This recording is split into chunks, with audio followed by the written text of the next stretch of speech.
Our next step, and indeed our next layer of this onion, is in creating what is termed a health policy, which is kind of the same, I guess, orientation of policy that we created before here inside of NPS.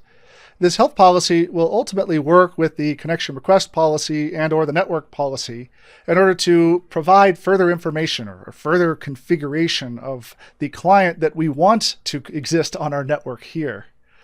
I need actually to create two different health policies here. One that defines what a compliant machine is, and one that defines one that is not compliant, or healthy and not healthy. Let's create our first health policy here as a healthy client. For our healthy client, that's one that passes all of our SHV checks, which, if you recall, is only one of them. If we choose the SHV here for this health policy and use its default configuration, if the client passes all those SHV checks, well then we consider that client to be healthy. We haven't done anything yet about determining what we want to do with it if it is healthy, but at least here we're defining what we consider to be healthy as opposed to unhealthy. For that unhealthy client, let's create a new policy here called unhealthy client. And for that, if the client should actually fail one or more of the SHV checks here, well then we'll consider that client to then be unhealthy.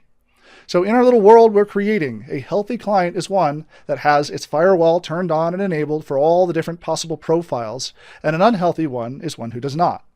And in fact, me even just saying that kind of sounds a little silly, but the point here is to recognize that one person's definition of what a healthy client is may be different than another person's. And in the perfect world, in the on-paper implementation of network access protection, I think Microsoft's point was to create an infrastructure that could then be fulfilled by other third parties or creative people who crafted up their own SHVs, so that different companies could then define at a granular level what their definition of health was.